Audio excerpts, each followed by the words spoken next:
Hello friends, എല്ലാവർക്കും നമസ്കാരം. നിങ്ങളേവരും കാത്തിരിക്കുന്ന അലീനയുടെ ഇന്നത്തെ വിശേഷത്തിലേക്ക് എല്ലാ കൂട്ടുകാർക്കും സ്വാഗതം. എല്ലാവർക്കും നല്ലൊരു ദിവസം ആശംസിച്ചുകൊണ്ട് തന്നെ വിശേഷത്തിലേക്ക് കിടക്കാം. ലൈക്ക് ചെയ്യാനും ഹൈപ്പ് ചെയ്യാനും ഒന്നും മറക്കരുത്. അപ്പൊ നേരെ വിശേഷത്തിലേക്ക് തന്നെ പോവുകയാണ് കേട്ടോ. അപ്പൊ തുടങ്ങുമ്പോൾ തന്നെ കാണിക്കുന്നത് കിച്ചണിൽ നിന്നിട്ട് നമ്മുടെ പൗലോസ് അഹങ്കാരം കാണിക്കുകയാണ്. പൗലോസിന്റെ കൂടെ ആണെങ്കിൽ വിനോദും ഉണ്ട്. വിനോദാണെങ്കിൽ പൗലോസിനെ എരിവ് കയറ്റിക്കൊണ്ടേ ഇരിക്കുക. അപ്പൊ അലീന ഇതെല്ലാം നോക്കിക്കൊണ്ടിരിക്കുന്നത് കൊണ്ട് തന്നെ അതെ, തൂക്കി അളന്ന സ്കെയില് വെച്ച് മുറിക്കണം കേട്ടോ, ഇല്ലെങ്കിൽ അത് പ്രശ്നമാകും പൗലോസ് ഏട്ടാ എന്നൊക്കെ നമ്മുടെ വിനോദ് അവിടെ നിന്ന് പറയാണ്. അപ്പോഴത്തേക്കും പൗലോസ് ആണെങ്കിലോ, ഈ അടുക്കളയിലത്തെ പ്രശ്നം പരിഹരിക്കേണ്ടത് ഞാനാ, എന്റെ അടുക്കളയിൽ കയറി ആര് പ്രശ്നം പരിഹരിക്കണത് ഞാൻ തീരുമാനിക്കും. ഈ മീൻ എങ്ങനെ മുറിക്കണമെന്ന് എനിക്കറിയാന്നൊക്കെ പറഞ്ഞുകൊണ്ട് ആ മീനെ പഴയ രീതിയിൽ തന്നെ മുറിച്ച് തലയിൽ കുറെ ദശയും വാലിൽ കുറെ ദശയുമായിട്ട് നേരെ സുജാതയുടെ ആ ഒരു സഞ്ചി ഉണ്ടല്ലോ എന്നും കൊണ്ടുവരുന്ന ഒരു സഞ്ചി, ആ സഞ്ചിയിലേക്ക് ഇട്ട് കൊടുക്കുകയാണ്. അപ്പോഴത്തേക്ക് സുജാതയോട് ഇത് പിടിക്കാൻ പറയുമ്പോഴത്തേക്ക് സുജാത അത് മേടിക്കാൻ കൂട്ടാക്കുന്നില്ല. കാരണം സുജാതയ്ക്ക് ഒരു ചെറിയ പേടിയും ഒക്കെ ഉണ്ട്. പക്ഷെ എന്ത് ചെയ്യാനാ, പൗലോസ് ഇത് ഇത് നീ പിടിക്ക് സുജാത എന്ന് പറഞ്ഞോട്ടെ ഇത് കയ്യിൽ അങ്ങ് വെച്ച് കൊടുക്കുകയാണ്. അപ്പൊ സുജാത അലീനെ ഇങ്ങനെ നോക്കുന്നുണ്ട്. അലീനെ നോക്കി പൗലോസിനെ നോക്കി നോക്കി നോക്കി നോക്കി ഇത് മേടിക്കുക. ഈ സമയത്ത് സുജാത അങ്ങ് പോകാൻ തുടങ്ങിയപ്പോഴത്തേക്ക് നമ്മുടെ അലീന പറഞ്ഞു, അവിടെ നിൽക്ക്, എങ്ങോട്ടാ പോകുന്നത്? പൗലോസ് ചേട്ടാ, ഈ സഞ്ചിയിലേക്ക് വെച്ചു കൊടുത്ത സാധനം തിരിച്ചെടുക്ക്. അത് പിന്നെ എനിക്ക് സൗകര്യപ്പെട്ടില്ലെങ്കിലോ കുഞ്ഞെ, വേറെ ആളെ നോക്ക്. അത് പിന്നെ ഇതെടുത്ത് വെച്ചിട്ട് മാത്രം പൗലോസ് ചേട്ടൻ ഈ വീട്ടിലെ ജോലി ചെയ്താൽ മതിന്ന്. അപ്പം നമ്മുടെ ഔതക്കുട്ടി വന്നു കേട്ടോ. ഔതക്കുട്ടി വന്നിട്ട് ചോദിച്ചു, എന്നതാ ഇവിടെ, എന്നാ പ്രശ്നം, എന്നാ മോളെ പ്രശ്നം എന്ന് ചോദിച്ചപ്പോഴത്തേക്ക് അലീന പറഞ്ഞു, ഒരു ചെറിയ കാര്യം. അതെ, വല്യപ്പച്ചൻ ഇതിനകത്ത് ഇടപെടാതിരിക്കുന്നതാ നല്ലത്. അല്ല, പൗലോസേട്ടൻ എന്ത് ചെയ്യാൻ പോവാ? ഞാൻ പറഞ്ഞത് കേട്ടില്ലേ? ഞാൻ പറഞ്ഞതുപോലെ ചെയ്യാതെ താൻ വേറെ എന്തെങ്കിലും ജോലി ചെയ്താല് തന്റെ പ്രായമൊന്നും ഞാൻ നോക്കത്തില്ല. അപ്പോഴത്തേക്കും നമ്മുടെ ഔതക്കുട്ടി ചോദിച്ചു, എന്താ പൗലോ ഇവിടെ നടക്കുന്നത്, എന്താ പ്രശ്നം ചോദിച്ചു. അപ്പോഴത്തേക്കും നമ്മുടെ ഔതക്കുട്ടി അല്ല പൗലോച്ചൻ പറഞ്ഞു, അത് പിന്നെ എനിക്കിവിടെ ശമ്പളം തരുന്നൊരു മുതലാളി ഉണ്ടല്ലോ, ഞാൻ അങ്ങോട്ടേക്ക് പോകാന്ന് പറഞ്ഞു. അപ്പൊ അങ്ങോട്ടേക്ക് പോയപ്പോഴത്തേക്കും അലീന പറഞ്ഞു, അങ്ങോട്ടേക്ക് പോയാലേ ഇങ്ങോട്ട് തന്നെ തിരിച്ചു വരണമെന്ന്. അപ്പോഴത്തേക്കും നമ്മുടെ സുജാത, എനിക്കൊന്നും വേണ്ടായേ, ഇതൊന്നും എനിക്ക് കാണാൻ വയ്യായേ എന്ന് പറഞ്ഞിട്ട് അവിടെ ആ ഒരു തലയും മീനും വാലും ഒക്കെ എടുത്ത് വെച്ചിട്ട് പോയി. അപ്പൊ നമ്മുടെ വിനോദിനോട് ചോദിച്ചു, ഔതക്കുട്ടി എന്താണ് ഇവിടെ നടക്കുന്നത്? അത് പിന്നെ ഞാൻ മീൻ മാർക്കറ്റിൽ പോയി ഒരു മീൻ മേടിച്ചോണ്ട് വന്നു എന്റെ പൊന്ന് ഔതക്കുട്ടിയാ ചായ, അതല്ലാതെ എനിക്ക് വേറെ ഒന്നും അറിയത്തില്ല. അത്രയും എരിവും നുളയും കൊതിയൊക്കെ പറഞ്ഞുകൊണ്ടിരുന്ന നമ്മുടെ വിനോദാണ് പറയുന്നത്. ഇപ്പം ഏതായാലും എനിക്കൊന്നും അറിയത്തില്ലെന്ന് അത്രയും പൗലോസിന് എരിവ് കയറ്റിയത് വിനോദാണ് കേട്ടോ. ഈ സമയത്ത് നമ്മുടെ പൗലോസ് ആണെങ്കിൽ നേരെ ചെല്ലുകയാണ് കേണൽ അദ്ദേഹത്തിന്റെ അടുത്തേക്ക്. അപ്പൊ പൗലോസ് വരുന്നത് കണ്ടതും കേണൽ ചോദിച്ചു, എന്താ എന്താ പൗലോസെ, എന്തെങ്കിലും കാര്യം പറയാനുണ്ടോ, വല്ല പരാതി ഉണ്ടോ? ഒരു ചെറിയ സങ്കടം പറയാനുണ്ടായിരുന്നു. ഇങ്ങ് അടുത്തേക്ക് വന്നേ, നിന്റെ സങ്കടം എന്താന്ന് വെച്ചാ പറയുന്നേ എന്ന് പറഞ്ഞു. അപ്പോഴത്തേക്ക് നമ്മുടെ പൗലോസ് പറഞ്ഞു, അത് പിന്നെ എന്റെ സങ്കടം വേറെ ഒന്നും അല്ല, കേണൽ സാബിന്റെ മോളുണ്ടല്ലോ ഇന്ന് കിച്ചണിൽ കയറി, എന്നിട്ട് പഴയതുപോലെ തന്നെ എന്നോട് പെരുമാറിക്കൊണ്ടിരിക്കുക. അത് പിന്നെ അവളോട് ഞാൻ കയറരുതെന്ന് പറഞ്ഞിരുന്നാണല്ലോ. ഒരു രക്ഷയില്ല സാറേ, ജോലി ചെയ്യാനായിട്ട് ആ പെങ്കൊച്ച് സമ്മതിക്കുന്നില്ല. അല്ല, എന്താണെന്ന് കാര്യമൊന്ന് വെട്ടി തുറന്നു പറ. അത് പിന്നെ എന്നോട് പറയാ ജോലി ചെയ്യണ്ടെന്ന്. ആ വേലക്കാരി വേസ്റ്റ് എടുത്തപ്പോ അവരോടും തട്ടിക്കേറി, കൊണ്ടുപോകണ്ട, അതവിടെ വെച്ചിട്ട് പോകാനൊക്കെ. ഇങ്ങനെയാണ് ഈ വലിയ ബുദ്ധിമുട്ടാ എന്റെ പൊന്ന് സാറേ, എന്നെ കൊണ്ട് പണി ചെയ്യിപ്പിക്കത്തേ ഇല്ലെന്ന് അവള് പറയുന്നത്, സാറിന്റെ മോള് പറയുന്നത്. ഞാൻ അങ്ങോട്ടേക്ക് വരാം, ഞാൻ നേരിട്ട് സംസാരിച്ചോളാം എന്ന് പറഞ്ഞുകൊണ്ട് നമ്മുടെ സ്റ്റാൻലി എന്ത് ചെയ്തു, നേരെ അലീനയുടെ അടുത്തേക്ക് പോവാണ് കേട്ടോ. സ്റ്റാൻലിക്ക് ദേഷ്യം വന്നേ, ഒന്നത് പറഞ്ഞതനുസരിച്ചില്ല എന്ന് പറയുമ്പോഴത്തേക്കും ദേഷ്യം വരുമല്ലോ, സ്വാഭാവികമാണല്ലോ. അലീനയും ഔതക്കുട്ടി അവിടെ ഇങ്ങനെ നിപ്പുണ്ട്. അപ്പോഴത്തേക്കും സ്റ്റാൻലി ദേഷ്യപ്പെട്ട് ഇങ്ങ് വന്നിട്ട്, ഇവിടെ എന്തൊക്കെയാ നടക്കുന്നത് അലീന എന്ന് ചോദിച്ചു അലീനയെ വഴക്ക. അപ്പൊ അലീന പറഞ്ഞു, അത് പിന്നെ ഞാൻ ഇവിടത്തെ കള്ളത്തരങ്ങൾക്കൊക്കെ കൂട്ടു നിൽക്കണം എന്നാണോ എന്റെ പപ്പ പറയുന്നത്? ഞാൻ അതൊന്നും അല്ല ചോദിച്ചത്. നീ എന്തിനാ കിച്ചണിൽ ചെന്ന് പൗലോസിന്റെ അടുത്ത് വഴക്കുണ്ടാക്കിയത്? ഞാൻ ആരോടും വഴക്കുണ്ടാക്കിയില്ല. അപ്പൊ പൗലോസ് പറഞ്ഞു, അവൾ എവിടെ പോയി? ഡയാന റോസിംഗ് ഫെർണാണ്ടസ്, അവള് മാത്രമല്ല വിനോദും ഉണ്ട് സാക്ഷി. അപ്പോഴത്തേക്ക് നമ്മുടെ ഔതക്കുട്ടി പറഞ്ഞു, അവള് പേടിച്ചിറങ്ങിപ്പോയി, പുറകെ അവളും പോയി എന്ന് പറഞ്ഞു. അപ്പോഴത്തേക്കും നമ്മുടെ സ്റ്റാൻലി ചോദിച്ചു, അപ്പച്ച എന്താ പ്രശ്നം, അപ്പച്ചനുണ്ടായിരുന്നോ, കാര്യം പറ. ഇത്രയും കാലം ഈ വീട്ടിൽ ഒരു കുഴപ്പമില്ലായിരുന്നല്ലോ. അത് പിന്നെ അലീന കുഞ്ഞെന്നെ ഭീഷണിപ്പെടുത്തു എന്റെ പൊന്നു സാറ്, ഇവിടെ ജോലി ചെയ്യരുതെന്ന്. ഞാൻ എങ്ങനെയാ അതൊക്കെ കേട്ടോണ്ട് ഇവിടെ നിൽക്കുന്നത്? അപ്പൊ സ്റ്റാൻലി പറഞ്ഞു, അലീന, ഞാനാ പൗലോസിനെ കുക്കായി നിയമിച്ചത്, നീ ഇവനെ പിരിച്ചുവിടുന്ന ഭീഷണിപ്പെടുത്തിയോ? അത് പിന്നെ ഞാൻ പൗലോസേട്ടനോട് എന്താ പറഞ്ഞതെന്ന് പൗലോസേട്ടന് വ്യക്തമായിട്ട് അറിയാലോ. അലീന, ഞാൻ നിന്നോടാ ചോദിച്ചത്. അത് പിന്നെ വേലക്കാരിക്ക് കൊടുത്തുവിടാൻ മുറിച്ചു വെച്ച മീനുണ്ടല്ലോ, അത് ആ കവറിലുണ്ട്, അതവിടെ വെക്കാനല്ലേ ഞാൻ പറഞ്ഞത്. അതനുസരിക്കാൻ മനസ്സില്ല എങ്കിൽ ഈ കിച്ചണില് ഒരു ജോലിയും പൗലോസേട്ടൻ ചെയ്യണ്ട. അതാണ് ഞാൻ പറഞ്ഞത്. അപ്പോഴത്തേക്ക് പൗലോസ് പറഞ്ഞു, കേണൽ സാബ് പറയട്ടെ ഞാൻ ഇവിടെ ജോലി ചെയ്യണോ വേണ്ടോ എന്ന്. അത് പിന്നെ കേണൽ സാബിന്റെ മകളാ പറയുന്നത്, അതിൽ കൂടുതലൊന്നും ഇല്ലല്ലോ. അപ്പോഴത്തേക്കും നമ്മുടെ ഔതക്കുട്ടിയുടെ മുഖത്തൊരു ചിരി വന്നു കേട്ടോ, ഇഷ്ടപ്പെട്ടു ആ ഡയലോഗ്. അപ്പൊ അലീന പറഞ്ഞു, വേലക്കാരിക്ക് പൊതിഞ്ഞു കെട്ടിക്കൊടുത്ത മീൻ കഷ്ണങ്ങള് അത് ആ സ്ലാവിലേക്ക് ഒന്നെടുത്ത് വെക്ക്, അല്ലെങ്കിൽ പിന്നെ താൻ ഈ പണി നിർത്തിയിട്ട് തന്റെ വീട്ടിലേക്ക് പൊക്കോ, ഒരു കുഴപ്പമില്ല. അപ്പൊ ഔതക്കുട്ടി പറഞ്ഞു, അല്ല അലീന പറഞ്ഞത് കേട്ടില്ലേടാ നീ, ആ മീനെടുത്ത് ആ സ്ലാവിലേക്ക് വെക്കാന്. അവള് പറയുന്നത് അനുസരിക്കാൻ നിനക്ക് പറ്റുവോ ഇല്ലയോ അത് പറ. അവൾ ഇവിടുത്തെ ആരാണെന്ന് ഞാൻ പ്രത്യേകിച്ച് എടുത്തു പറയേണ്ട കാര്യമില്ലല്ലോ. അവൾ ഈ നിൽക്കുന്ന കേണൽ സാബില്ലേ, നിന്റെ മുതലാളി, നിനക്ക് ശമ്പളം തരുന്ന മുതലാളിയുടെ മോള. അപ്പൊ പറയുന്നത് അനുസരിക്കണം. അപ്പൊ എന്ത് ചെയ്തു നമ്മുടെ പൗലോസ്? തനിയെ ആ മീനും തലയും വാലും ഒക്കെ എടുത്തിട്ട് എന്ത് ചെയ്തു? അത് ആ ഒരു ബേസനിലേക്ക് ഇട്ടു, വാഷ് ബേസനിലേക്ക് ഇട്ടു. ഇത് കണ്ടു കഴിഞ്ഞാൽ ആരാണെങ്കിലും ഞെട്ടിപ്പോവും. ആർക്കാണെങ്കിലും അത് കണ്ടു കഴിഞ്ഞാൽ മനസ്സിലാകും എന്താണ്, കുറെ ദശയും കുറെ മീനും എല്ലാം അതിനകത്തുണ്ട്. അപ്പൊ നമ്മുടെ അലീന പറഞ്ഞു, കണ്ടോ, അത് കണ്ടോ, വേലക്കാരിക്ക് മുറിച്ചു കൊടുത്തതാണ്. ഇതിൽ എത്ര മാത്രം മീനുണ്ടെന്ന് ഒന്ന് നോക്കിക്കേ. തലയും വാലും മാത്രമല്ല, അതിൽ ദശയും ഉണ്ട്. അത് ആടിന് കൊടുക്കാൻ വേണ്ടി മുറിച്ചു കൊടുത്ത സാധനം ഇത്. ഇതൊക്കെ കണ്ടിട്ട് നോക്കിക്കൊണ്ട് നിൽക്കാൻ എനിക്ക് പറ്റത്തില്ലെന്ന് പറഞ്ഞു. അപ്പൊ അവതക്കുട്ടി പറഞ്ഞു, അത് ശരിയാണല്ലോ, ഇത് എന്നാ മുറിയാ മുറിച്ചേക്കുന്നത്? ഒരു വലിയ മീനിന്റെ പകുതിയും മുറിച്ച് വേലക്കാരിക്ക് കൊടുത്തേക്കുന്നു. എന്തുവാടാ ഇത്, കഷ്ടമുണ്ടല്ലോ, തിന്നിന്ന ചോറിന് നന്ദി ഉണ്ടോടാ എന്ന് പറഞ്ഞിട്ട് പകുതി വെച്ച് അങ്ങ് മിഴുങ്ങി കേട്ടോ നമ്മുടെ അവതക്കുട്ടി. അപ്പൊ അലീന പറഞ്ഞു, വേലക്കാരിക്ക് കൊടുത്തോട്ടെ, ഇമാതിരി കൊടുപ്പ് വേണ്ട, ഇത് കള്ളക്കടത്തല്ലേ, ഇത് വെറും കള്ളക്കടത്ത്. ഇത് മാത്രമല്ല, ഈ വീട്ടിലെ പല സാധനങ്ങളും ഇതുപോലെ കടത്തുന്നുണ്ട്. ഇനി അത് വേണ്ട, അതിന് ഞാൻ സമ്മതിക്കത്തില്ല. എന്റെ പപ്പയ്ക്ക് ചോറും കറിയും വെച്ചു കൊടുക്കാൻ പഠിച്ചിട്ട് തന്നെ ഞാൻ ഇങ്ങോട്ട് വന്നിരിക്കുന്നത്. പപ്പയ്ക്ക് മാത്രമല്ല, കൂടെ 25 പേരുണ്ടെങ്കിൽ ആ 25 പേർക്കും ഒറ്റയ്ക്ക് ആഹാരം വെച്ചു കൊടുക്കാൻ ഞാൻ മാത്രം മതി. അപ്പൊ ഔതക്കുട്ടി പറഞ്ഞ, അല്ലാതെ പിന്നെ എന്റെ മോള് പറയുന്ന കേട്ടില്ലേടാ, ഇതിൽ കൂടുതൽ എന്താടാ വേണ്ടതെന്ന് ചോദിച്ചു.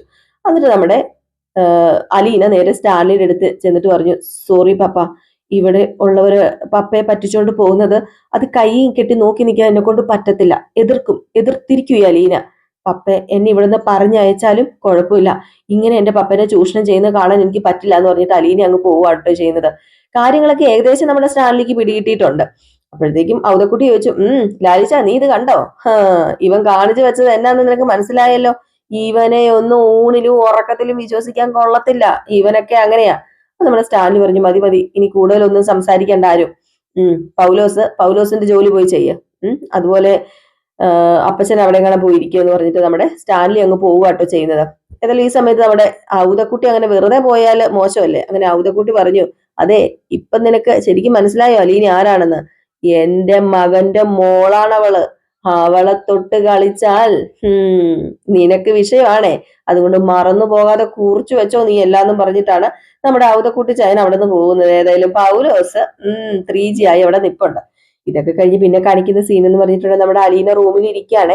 അലീന റൂമിൽ ഇരിക്കുമ്പോഴത്തേക്കും നമ്മുടെ സ്റ്റാൻലി അലീനയുടെ അടുത്തേക്ക് ചെല്ലുകയാണ്. സ്റ്റാൻലിക്ക് എന്തൊക്കെയോ കാര്യമായിട്ട് സംസാരിക്കാനുണ്ട് അലീനയോട്. അലീനയാണെങ്കിൽ തന്റെ ഭാഗം ജയിച്ചു എന്ന് ഓർത്തല്ല ഇരിക്കുന്നത്, ഇനിയെങ്കിലും ഇതുപോലെ അനീതി കണ്ടാൽ പ്രതികരിക്കാൻ പറ്റുമല്ലോ എന്നോർത്ത് തന്നെയാണ് അവിടെ ഇരിക്കുന്നത്. അങ്ങനെ സ്റ്റാൻലി അലീനയുടെ എടുത്ത് ചെന്നു. അലീന ഇങ്ങനെ വെറുതെ അവിടെ ഇരിക്കുകയാണ്. അപ്പം സ്റ്റാൻലി അലീന എന്ന് വിളിച്ചു. അപ്പൊ അലീന പെട്ടെന്ന് എണീറ്റ്, എന്താ പപ്പ, എന്താന്ന് ചോദിച്ചു. അപ്പോഴത്തേക്ക് സ്റ്റാൻലി പറഞ്ഞു, ദേ നീ കാണിക്കുന്നതൊന്നും ശരിയല്ല.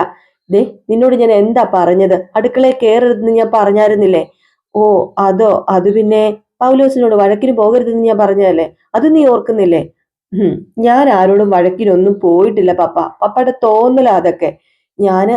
ഞാൻ ഇവിടുത്തെ കാര്യങ്ങളൊക്കെ ഒന്ന് ചോദ്യം ചെയ്തു. അല്ല, നിന്നോട് കിച്ചണിൽ കയറരുതെന്ന് ഞാൻ പറഞ്ഞതല്ലേ, പൗലോസിന്റെ കാര്യം ഞാൻ നോക്കിക്കോളാന്ന് ഞാൻ നിന്നോട് പറഞ്ഞതാ. പിന്നെ എന്തിനാ നീ? അത് പിന്നെ പപ്പ അത് വേണ്ട പോലെ നോക്കിയില്ല. ഞാൻ നോക്കിക്കോളാം എന്ന് പറഞ്ഞെങ്കിൽ അതിനർത്ഥം നീ അതിനെ ഇടപെടേണ്ടെന്ന് തന്നെയാ, നീ അതിനകത്ത് ഇടപെടേണ്ട ആവശ്യമില്ലെന്ന് തന്നെയാ. ആരും എന്നെ ധിക്കരിക്കുന്നത് എനിക്കിഷ്ടമല്ല. അതെന്റെ സ്വന്തം അപ്പനാണെങ്കിൽ പോലും എന്നെ ധിക്കരിക്കുന്നത് എനിക്കിഷ്ടമല്ല.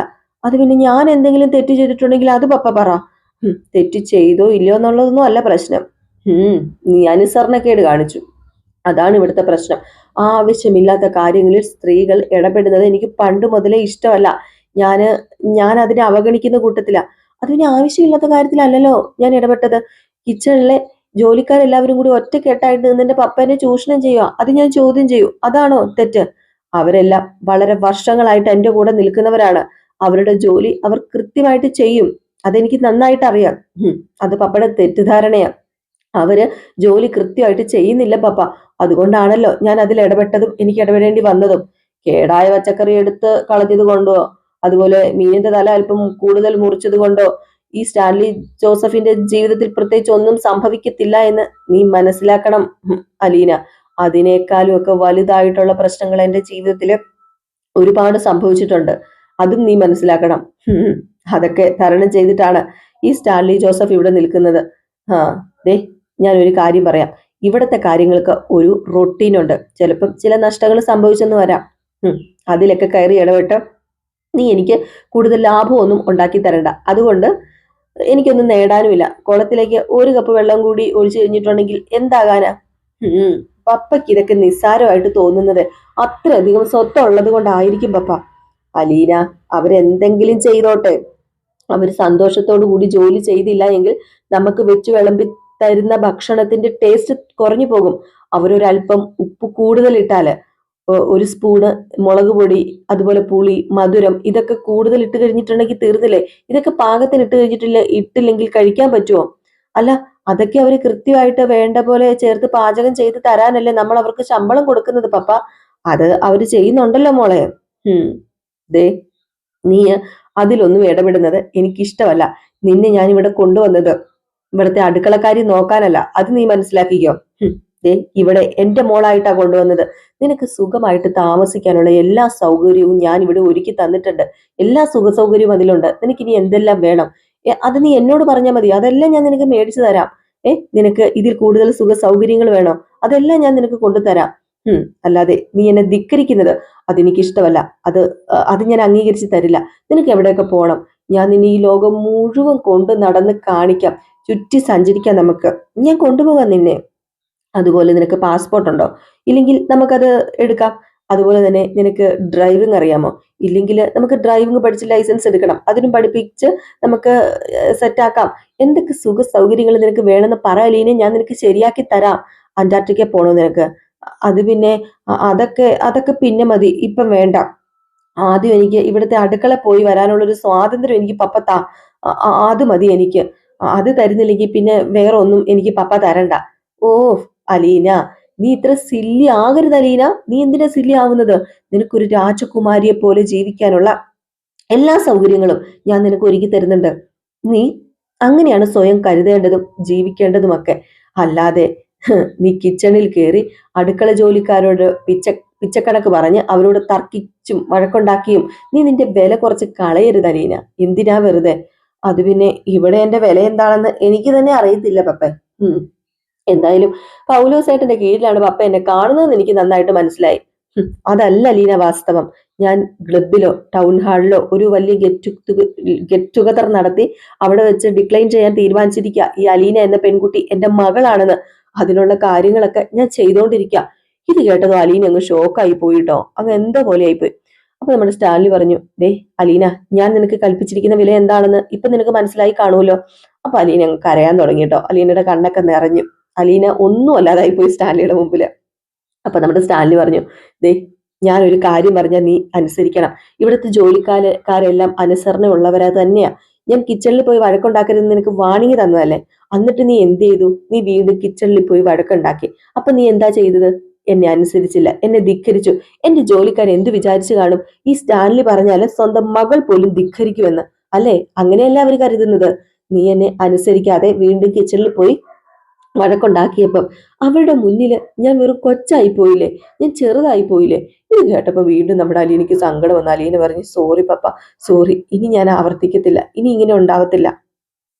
അപ്പൊ നമ്മുടെ സ്റ്റാൻലി പറഞ്ഞു, സാരമില്ല, പോട്ടെ, ഇനിയിപ്പം ആവർത്തിക്കാതിരുന്നാ മതിയെന്ന്. അപ്പൊ അലീന വീണ്ടും പറയാം, അല്ല പപ്പ ചെയ്യുന്നത് തെറ്റ് തന്നെയാ. പപ്പ ഇങ്ങനെ അലസതയായിട്ട് ജീവിതം നയിക്കുന്നതും അതുപോലെ തന്നെ പപ്പയുടെ സ്വത്ത് സംരക്ഷിക്കാതെ അനാവശ്യമായിട്ട് ഇങ്ങനെ ചെലവാക്കുന്നതൊക്കെ. ഓ, ഇതെല്ലാം പൂട്ടിക്കെട്ടി വെച്ചിട്ട് എന്താ അലീന കാര്യം? ഞാൻ മരിക്കുമ്പം ഇതൊക്കെ കൊണ്ടുപോകുവോ? ഇതൊക്കെ ഞാൻ മരിക്കുമ്പോൾ കൊണ്ടുപോകുന്നില്ലല്ലോ. മരിക്കുമ്പം ഞാൻ മണ്ണിനോട് മണ്ണായിട്ട് ചേരും. ഇതൊക്കെ ഇവിടെ നിൽക്കും, അല്ലാതെ വേറൊന്നും ഉണ്ടാവുന്നില്ലോ എന്ന് പറഞ്ഞപ്പോഴത്തേക്കും അലീന പറഞ്ഞു, ശരിയാ പപ്പ പറഞ്ഞത്. പപ്പ പറഞ്ഞ കറക്റ്റ് ആയിട്ടുള്ള കാര്യം തന്നെയാണ്. പപ്പ ഒന്നും കൊണ്ടുപോകത്തില്ല. നമ്മളെല്ലാവരും പോകുമ്പോൾ മണ്ണോട് മണ്ണാകും. നമ്മൾ ഒന്നും കൊണ്ടുപോകുന്നൊന്നും ഇല്ല. എല്ലാം വെച്ച് ഒഴിഞ്ഞു തന്നെയാണ് നമ്മൾ പോകുന്നതൊക്കെ. പക്ഷേ പപ്പ ഒന്ന് ഓർക്കണം, ഉം. ഇതൊന്നും നമ്മുടേതല്ലായിരുന്നു. നമ്മൾ ജനിക്കുന്നതിന് മുമ്പും ഈ ഭൂമിയും ഈ വെള്ളവും ഈ സസ്യജാലകങ്ങളും എല്ലാം ഇവിടെ ഉണ്ടായിരുന്നല്ലോ. ലക്ഷക്കണക്കിന് വർഷം മുമ്പേ ഇതൊക്കെ ഉണ്ടായിരുന്നതാ. മനുഷ്യന് ഉണ്ടാകുന്നതിന് മുമ്പേ ഇതൊക്കെ ഉണ്ടായിരുന്നതല്ലേ. ഉം പല തലമുറ കൈമാറി കൈമാറി ഇത് പപ്പയുടെ ആ ഒരു കാലത്തെത്തി. നമ്മളൊക്കെ പോയി കഴിഞ്ഞാലും ഇതൊക്കെ ഇവിടെ ഉണ്ടാകും. ഈ മണ്ണും വെള്ളവും മഴയും വെയിലും ആകാശവും ഭൂമിയും സൂര്യനും എല്ലാം എല്ലാം ഇവിടെ ഉണ്ടാകും. പക്ഷേ ഒരു കാര്യം നമ്മൾ ഓർക്കണം, നമ്മൾ വെറും സൂക്ഷിപ്പുകാർ മാത്രമാ അല്ലെ. നമ്മുടെ കയ്യിൽ ഇരിക്കുമ്പം ഈ സ്വത്തൊക്കെ നമ്മൾ നല്ലതുപോലെ സൂക്ഷിക്കണം, ധാരാളിച്ച് കളയാതെ, നശിപ്പിക്കാതെ, ചോർത്തി കളയാതെ നമ്മൾ അത് സംരക്ഷിക്കുകയല്ലേ ചെയ്യേണ്ടത്. ഉം അപ്പോഴല്ലേ നമ്മൾ നമ്മളാകുന്നത്. എനിക്ക് ശേഷം എന്തു ആയിക്കോട്ടെ എന്ന് വിചാരിക്കുന്നത് അത് ഭയങ്കര തെറ്റല്ലേ പപ്പ? അത് തെറ്റായിട്ടാ എനിക്ക് തോന്നുന്നത്. നമ്മൾ ഇത് അടുത്ത തലമുറയ്ക്ക് കൈമാറുമ്പോൾ നല്ലൊരു മാതൃക കാണിച്ചു കൊടുക്കല്ലേ പപ്പ ചെയ്യേണ്ടത്. ഓ, നീ ഇങ്ങനെയൊക്കെ പറയുന്നത് കേട്ടാൽ തോന്നും ഞാനെന്തോ വലിയ മഹാ അപരാധം ചെയ്തതാണെന്ന്. അതിന് നമ്മുടെ കയ്യിൽ വന്ന സ്വത്ത് വന്ന് നശിപ്പിക്കുന്നത് മഹാപാപം തന്നെയാ. അത് പപ്പയ്ക്കെന്നല്ല, ആർക്കും അവകാശമില്ല. ഇനിയും ലക്ഷക്കണക്കിന് തലമുറയ്ക്ക് ജീവിക്കേണ്ട ഭൂമിയല്ലേ ഇത്. ഓരോരുത്തർ തോന്നിയ പോലെ ദൂർത്തടിക്കുകയും നശിപ്പിക്കുകയും ഒക്കെ ചെയ്തു കഴിഞ്ഞാൽ ഇനിയും വരാനുള്ളവര് നല്ല വെള്ളം കിട്ടാതെ, നല്ല വായു കിട്ടാതെ, നല്ല ഭക്ഷണം കിട്ടാതെ കഷ്ടപ്പെടേണ്ടി വരില്ലേ പപ്പ? പപ്പ അതും കൂടെ മനസ്സിലാക്ക്. അങ്ങനെയൊക്കെ ആലോചിക്കുമ്പോൾ നമ്മൾ ഒരില വെറുതെ നുള്ളി കളയുന്നത് ശരിയാണോ? ഒരു അരിമണി തൂക്കി കളയുന്നത് ശരിയാണോ? ലോകം എങ്ങനെയെങ്കിലും ഒക്കെ മുന്നോട്ടേക്ക് പൊക്കോളും. നീ അതൊന്നും ഓർത്ത് തല പുണ്ണാക്കാതെ അലീന. അത് പിന്നെ ഒരു കാര്യം ശരിയല്ല എന്ന് തോന്നിയാൽ അത് നമ്മൾ കറക്റ്റ് ചെയ്യണ്ടേ പപ്പ? അത് നമ്മൾ പറയണ്ടേ? ഇവിടെ ഒരു ശരികേടും ഇല്ല, എല്ലാം കറക്റ്റ് ആയിട്ട് തന്നെ അലീന പൊക്കോണ്ടിരിക്കുന്നത്. ഞാൻ പറഞ്ഞല്ലോ. അത് പിന്നെ പപ്പ ഒരു കാര്യം ചെയ്യുക, കുറച്ച് ദിവസത്തേക്ക് ഈ വീട് എനിക്ക് ഏൽപ്പിച്ചതാ. ഞാൻ ഇവിടെ ഒന്ന് അടുക്കി പിറക്കാം, ഒരു ഡിസിപ്ലിൻ ഉണ്ടാക്കാം. അതുപോലെ തന്നെ പപ്പയുടെ കാര്യങ്ങൾക്ക് ഒരു കുറവും വരുത്താതെ ഞാൻ നോക്കിക്കോളാം. അതുപോലെ എന്നിട്ട് ഒരു മാസം കഴിയുമ്പോൾ പപ്പയുടെ ജോലിക്കാര് ഈ വീട്ടില് നോക്കിയപ്പോൾ ഉള്ള ചെലവും ഞാൻ നടത്തിയപ്പോൾ ഉള്ള ചെലവും തട്ടിക്കിഴിച്ചൊക്കെ ഒന്ന് നോക്കാം. അപ്പൊ പപ്പയ്ക്ക് ഇതിന്റെ വ്യത്യാസം മനസ്സിലാകും.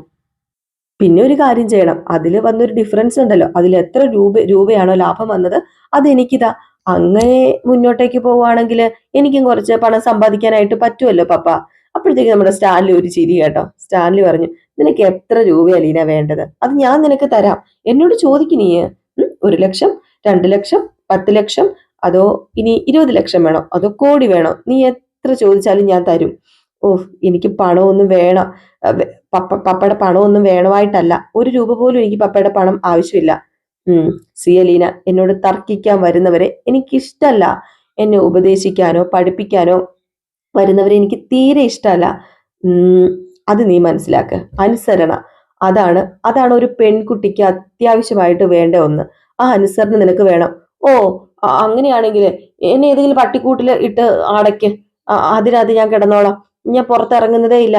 ഓ, എന്നെ ദേഷ്യം പിടിപ്പിക്കരുത് അലീന. ഇപ്പൊ എന്താ നിനക്ക് കുഴപ്പം? ഓ, കുഴപ്പമേ ഉള്ളൂ, കുഴപ്പം മാത്രമേ ഉള്ളൂ. ഞാൻ നേരിട്ട് കണ്ടതല്ലേ ഈ കിച്ചണിലെ തോന്നിവാസം. അടുക്കളയിൽ ഇതാണെങ്കിലും തോട്ടത്തിൽ എന്തായിരിക്കും.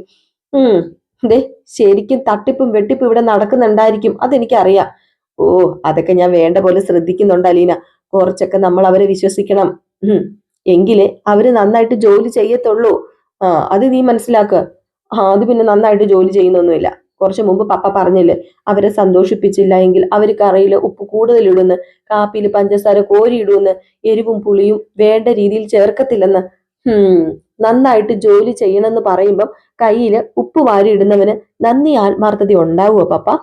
പകരം വീട്ടാൻ വേണ്ടി കാപ്പിൽ തുപ്പുന്നവനെ ജോലിക്ക് വെക്കാൻ കൊള്ളാമോ? അലീന, നിന്നോട് ഞാൻ പറഞ്ഞു നിർത്താൻ. നമുക്ക് ഈ സംസാരം ഇവിടെ അവസാനിപ്പിക്കാം, അതായിരിക്കും നല്ലത്. കുറെ വർഷങ്ങളായിട്ടുള്ള ശീലം ഇവിടെ ഉള്ളവർക്ക്.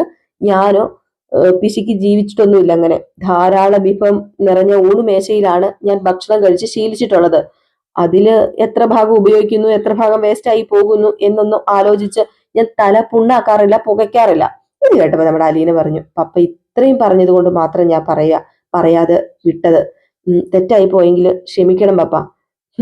അറിയാമോ പപ്പയ്ക്ക്, പപ്പ ഇവിടെ ഇങ്ങനെ വില കൂടിയ ഊണുമേശയില് വില കൂടിയ ഭക്ഷണങ്ങള് വെറുതെ എച്ചിലാക്കി കളയുമ്പോ ദേ, ഒരു ഓഫനേജില്, കഴക്കൂട്ടത്തെ ഓഫനേജില് ഒരു പെൺകുട്ടി ഒരു നേരത്തെ ആഹാരത്തിന് വേണ്ടി ഒരു നേരത്തെ എച്ചിലെങ്കിലും കിട്ടിയിരുന്നെങ്കിൽ എന്ന് കൊതിച്ച് വിഷമിച്ച് ഇരിപ്പുണ്ടായിരുന്നു. അത് പപ്പയ്ക്ക് അറിയായിരുന്നോ? ഇല്ലല്ലോ, അത് പപ്പയ്ക്ക് ഒരിക്കലും അറിയില്ലായിരുന്നല്ലോ. ആ കൊതിച്ചിരുന്നത് ആരായിരുന്നെന്നറിയാമോ? അത് വേറെ ആരുമല്ല, സ്റ്റാൻലി പപ്പയുടെ ഈ മകള് അലീന.